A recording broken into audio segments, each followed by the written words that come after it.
खैरियत से होंगे। आज हम एक ऐसे अमेज़न एफबीए बिजनेसमैन का केस डिस्कस कर रहे हैं जो दुबई में लीगली सेटल्ड है, बिजनेस रन करते हैं, लेकिन कनाडा का विज़िट वीज़ा उनको 2 दफ़ा रिफ्यूज़ हो चुका था।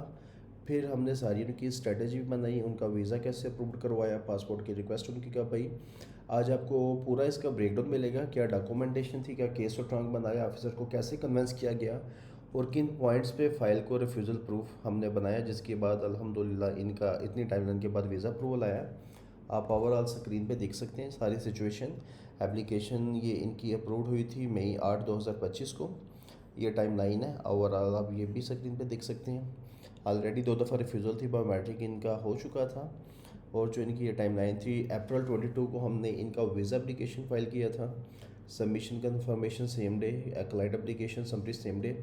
दैन उसके बाद विद इन 16 डेज़ में बायोमेट्रिक वैलिडिटी लेटर और अल्हम्दुलिल्लाह ओरिजिनल पासपोर्ट की रिक्वेस्ट इन्हें रिसीव हुई है। तो अब इस पे हम डिस्कस करेंगे कि ये केस क्या था, इनकी जो बेसिक इन्फॉर्मेशन है, पर्सनल तो हमने कभी शेयर की नहीं है, और प्रॉपर वो हाईलाइट करके ओवरऑल जो इन्हें पासपोर्ट की ये रिक्वेस्ट मिली है विद इन 30 डेज़ के अंदर अंदर इन्होंने इस लेटर के साथ अपना ओरिजिनल पासपोर्ट वीएफएस में सबमिशन करवाना है अपॉइंटमेंट लेके दुबई से। और इसके अलावा जो इनकी प्रोफाइल थी वो भी डेटा आपके साथ शेयर करेंगे, बेसिक डेटा शेयर करेंगे, डिटेल में नहीं जाएंगे। रेजिडेंस बेसिकली ये दुबई के थे और इनके पास जो इमिग्रेशन का स्टेटस सॉलिड था, पहले भी था, बट ये कि जस्टिफाई नहीं कर पा रहे थे। यूएई का जो गोल्डन वीज़ा होल्डर थे, और गोल्डन वीज़े की क्या वैल्यू है, कैसे मिलता है, क्या ओवरऑल सिचुएशन थी, किस बेस पे इन्होंने लिया था, वो सारी हमने स्टोरी प्रॉपर रिफ्लेक्शन के साथ ऑफिसर को बताई थी। और फैमिली टाइज में हमने इनका एफआरसी अटैच किया था। और प्रीवियस जो इनकी रिफ्यूज़ल्स थी, एक दफ़ा यूएसए से रिफ्यूज़ था, एक दफ़ा यूके से रिफ्यूज़ था, और 2 दफ़ा कनाडा से रिफ्यूज़ था। प्रोफाइल माशाल्लाह इनकी बहुत स्ट्रॉन्ग थी, बिजनेस के एविडेंस काफ़ी ज़्यादा स्ट्रॉन्ग थे, बट ये अच्छे वे के साथ ऑफिसर को जस्टिफाई नहीं कर पा रहे थे कि ऑफिसर बेसिकली इनकी प्रोफाइल में से निकालना क्या चाह रहा था।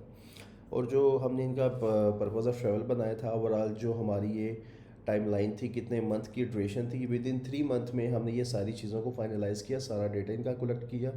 दैन उसकी बेस पे इनका हमने पर्पज़ ऑफ ट्रैवल बनाया। ऑलरेडी बिजनेस इनका स्ट्रॉन्ग था, बट नेगेटिव चीज़ें थी जो ये अपनी साइड से खुद फाइल करते जा रहे थे, लेकिन वो नहीं हो पा रही थी, जिसकी बेस पे रिफ्यूज़ल्स आ रही थी।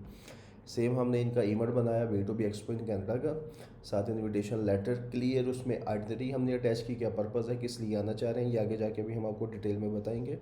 और इनका डिटेल कवर लेटर लिखा क्लियरली हमने। कवर लेटर में प्रीवियस रिफ्यूज़ल की एक्सप्लेनेशन दी, जो वीज़ा ऑफिसर ने रिफ्यूज़ल के ग्राउंड्स दिए थे, उनकी स्ट्रॉन्ग जस्टिफिकेशन बनाई कि डेफिनेटली हमारा जो क्लाइंट है वो वापस अपनी होम कंट्री में आएगा, और इनकी ये स्ट्रेंथ है, इनके ओवरऑल ये सरकमस्टेंसेस है जिसकी बेस पे हमने ये एप्लीकेशन फ़ाइल की। और इनकी जो फाइनेंशियल प्रोफाइल थी वो भी आपके साथ शेयर करते हैं। दुबई का ट्रेड लाइसेंस था, establish legal and ongoing business operation in UAE में था। पे इनकी जो पेनियर की स्टेटमेंट थी वो प्रॉपर वैलिड थी, कैसे जस्टिफाई करनी थी, वो एक कंसल्टेंट जो डेली बेस पे ये चीज़ें करते हैं उन्हें पता कि रिफ्लेक्शन कैसी बनानी है। इनकी जो कंसिस्टेंसी थी पेनियर के अकाउंट से इनके दुबई के अकाउंट में आती थी, पेमेंट सारी वेरीफाइड होती थी। इनकम का जो इनका फ़्लो था काफ़ी बेहतर बना था, जो ये सेलिंग करते थे अपने अमेज़ोन के होलसेल अकाउंट के ऊपर। और इनकी वहाँ पे एमरस एनबीडी में अपना बैंक अकाउंट था, बैंक स्टेटमेंट वो भी सब हमने अटैच की थी। कंफर्म स्टेबल रेवेन्यू इनफ्लो बनाया था, जो पेनियर से अमाउंट आती है, जो एमरस एनबीडी में जाती है। ओवरऑल जो इनका डैशबोर्ड था अमेज़ोन का, जो सेल प्रोडक्ट्स थे, ओवरऑल जो सेलिंग थी, ओवरऑल वो सारा डेटा हमने कैसे फाइनलाइज़ किया था, वो स्क्रीनशॉट के थ्रू या पीडीएफ बना के सब कुछ ऑफिसर को कन्विंस करने के पॉइंट ऑफ व्यू से हमने उन्हें दिया था। और इनके जो एसेट्स एंड इकोनॉमिकल स्टेबिलिटी थी, एक तो इनकी प्रॉपर्टी थी अपनी जेपीआर में, और जो मेरा बीच वाली रेजिडेंसी वाली साइड पर इनकी एक अच्छी खासी प्रॉपर्टी थी, अच्छी वर्थ थी उसकी, लेकिन ये कि वो हम प्राइसेस यहाँ पे डिक्लेयर नहीं करेंगे। और यूएई का गोल्डन वीज़ा भी इनके पास एक स्ट्रॉन्ग इमिग्रेशन का स्टेटस था। दैन इसके अलावा जिनका सोर्स ऑफ इनकम था, बिजनेस जो मॉडल था, अमेज़ोन एफबीए का wholesale operational in USA and Canada markets both में ये ऑपरेट करते थे। और इनकी रियल टाइम वेरिफिकेशन थी, लाइव अमेज़ोन सेलर डैशबोर्ड दिया था। सप्लायर के साथ जो इनके रिलेशनशिप थे, डॉक्यूमेंट्स थी वाया इनवाइसेस जो अलीबाबा से या यूएस से बेस सप्लायर या कनाडा बेस सप्लायर से जो ये लेते थे, उसी के बिहाफ पे हमने सारी चीज़ों को मेंटेन किया था। और इसके बाद जो वेंडर की कम्युनिकेशन थी, जिसकी बेस पे ये जाना चाह रहे हैं, जो वहाँ पे इन्होंने जाके एक्सप्लोर करना है, जिसकी बेस पे इन्होंने मीटिंग्स करनी है, जो इनका हमने बिजनेस प्लान बनाया था, उनके साथ जो ईमेल थी, जो चैट थी, प्रूविंग जो genuine and ongoing business relationship था, हमने बेसिकली बिजनेस को उस लेवल पे जाके बिल्ड करवाया, ऑफिसर को कन्विंस किया। अल्हम्दुलिल्लाह हमारा सोर्स ऑफ बहुत अच्छा है और स्टेबल है, कंसिस्टेंट है। जिसकी बेस पे इनके ओवरऑल प्रोफाइल की जो स्ट्रेंथ बताई थी, इनका सोर्स ऑफ इनकम काफ़ी इनके स्ट्रॉन्ग लीगल रेजिडेंसी थी क्योंकि गोल्डन वीज़ा था, और इसके अलावा इनका अमेज़ोन का होलसेल का बिज़नेस था, यूएई में रजिस्टर्ड भी था और ग्लोबल ऑपरेशन भी करते थे।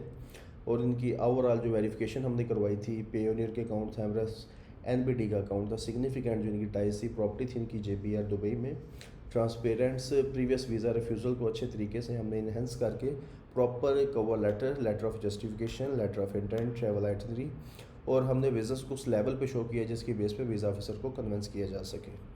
दैन इसके अलावा जो हमें इनमें चैलेंजेस मिले थे, मल्टीपल तो इनकी रिफ्यूज़ल्स थी, बट हमें पता था कि कैसे इनको जस्टिफाई करना है, क्योंकि हम सोर्स ऑफ इनकम को देखते हैं, उसके रिलेटेड डॉक्यूमेंटेशन को देखते हैं। आपकी जो बैंक स्टेटमेंट है आपकी बैकबोन होती है आपकी वीज़ा लेने में, आपकी प्रोफाइल की, उसको कैसे जस्टिफाई किया जाता है, हमारा फोकस ज़्यादा इस पे होता है कि आपका सोर्स ऑफ इनकम क्या है, कैसे जनरेट करते हैं, आपका बिज़नेस ऑपरेशनल क्या है, जॉब ऑपरेशनल क्या है, responsibilities, duties, each and everything हम ऑफिसर को उस लेवल पे लॉजिकली जाके डिस्कस करते हैं कि आपका आपके सिस्टम पे, आपके बिज़नेस पे, आपके यहाँ पे प्रेजेंट होना कितना ज़रूरी है और आप इन चीज़ों को कैसे मेंटेन करते हैं। तो ये काफ़ी डिटेल में बताया जाता है, जिससे ऑफिसर भी बिलीव करता है, क्योंकि ऑफिसर भी जॉब ही करता है, उसके ऊपर कितनी रिस्पॉन्सिबिलिटीज़ है ये उसे पता है, और उन्हें उसे चीज़ों को कैसे लेके चलना है। तो ये सारी चीज़ें हम प्रॉपर उन्हें ट्रिगर करते हैं, उनके माइंड में ये सारी चीज़ें ऐड करते हैं एक अच्छी जस्टिफिकेशन के साथ, एक अच्छी डॉक्यूमेंटेशन के साथ, फिर उस पर जो हम कंटेंट प्रोवाइड करते हैं जिससे ऑफिसर को कन्विंस किया जा सकता है। और इनकी 179वीं सेशन के थ्रू जो रिफ्यूज़ल आ रही थी, डॉक्यूमेंटेशन को स्ट्रॉन्ग करना था, इकोनॉमिकल टाइम्स को स्टेबल दिखाना था। दैन इसके अलावा जो इनके एप्लीकेशन का टाइम प्रोसेस था, ऑलरेडी ऊपर आपको दिखाया भी है लाइव प्रूफ। और एप्लीकेशन टाइमलाइन जो सबमिशन की थी अप्रैल 22 को, एक्नॉलेज AOR आया था वो भी सेम डेट को, बायोमेट्रिक वैलिडिटी इनको 8 मई को आई थी, दैन पासपोर्ट की रिक्वेस्ट भी मई 8 को इनको रिसीव हुई है। तो ये ओवरऑल इनकी प्रोफाइल थी। और इसके अलावा जो चीज़ें हमने प्रोवाइड की, जो डेटा आपको दिखाया, इंशाल्लाह आने वाली वीडियो में और काफ़ी डिटेल में हम चीज़ें लेके चलेंगे, क्योंकि हम काफ़ी हमारे जो भाई हैं जो हमसे डिस्कस करते हैं, जिनकी मल्टीपल टर्म रिफ्यूज़ल्स हैं, उनके बिज़नेस भी हम खुद ही बिल्ड करते हैं, इंटरनेशनल लेवल पे, गल्फ़ में हो, कहीं और हो, उनके बिज़नेस को मज़ीद कैसे स्ट्रॉन्ग करना है, उनकी प्रोफाइल को कितना टाइम चाहिए, 3 मंथ, 6 मंथ, 1 ईयर, उसके अकॉर्डिंगली हम उन्हें प्रॉपर सर्विसेज प्रोवाइड करते हैं। अल्हम्दुलिल्लाह हमारी इंटरनेशनल प्रोफेशनल टीम्स भी है जो प्रॉपर इन चीज़ों को लेके चलती है। लेकिन फर्स्टली हम सबसे पहले आपकी प्रोफाइल की डिटेल असेसमेंट करते हैं, दैन उसके बाद आपको आपकी प्रोफाइल के पॉइंट ऑफ व्यू से हर एक चीज़ क्लियर करते हैं। वो आप फिज़िकली करना चाहें वो भी अवेलेबिलिटी है, अगर आप ऑनलाइन सेशन करना चाहें वो भी अवेलेबिलिटी है। लेकिन ये सारी चीज़ें हम करते हैं जब हम आपकी प्रोफाइल असेसमेंट करते हैं, दैन उसके बाद ये सारा प्रोसीजर आपको बताया जाता है, कैसे वीज़ा मिलेगा, क्या प्रोज एंड कॉन्स हैं, क्या रोड मैप आपकी प्रोफाइल के लिए सूटेबल है, दैन फिर हमारी वर्किंग वहीं से स्टार्ट होती है। तो अल्हम्दुलिल्लाह ऐसी काफ़ी स्टोरीज़ हैं, आती रहती है और टाइम टू टाइम आपके साथ शेयर भी करते रहेंगे। अभी आने वाले टाइम में काफ़ी हम ऐसे प्रोफाइल भी बिल्ड कर रहे हैं, काफ़ी के वीज़ास भी फाइल किए हैं, और मोस्टली जो हमारे क्लाइंट है वो गल्फ़ साइड से हैं और पाकिस्तान से भी हैं, बट मेजोरिटी हमारे जो क्लाइंट है दुबई, सऊदीया, बहरीन, कतर, ओमान वाली साइड से है, क्योंकि वहाँ पे डॉक्यूमेंटेशन ठीक है, ओवरऑल कंडीशन को उन्हें पता है, अच्छी एजुकेशन है, तो उन्हें गाइड करना हमारे लिए ज़्यादा इजी होता है।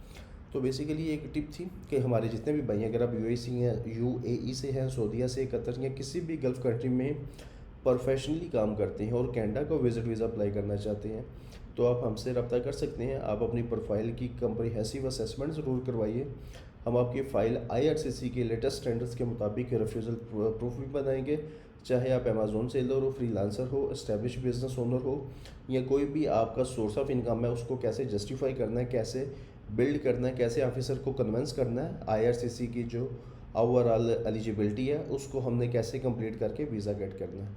तो इंशाल्लाह आपसे मिलते हैं नेक्स्ट वीडियो में। अल्लाह हाफिज़।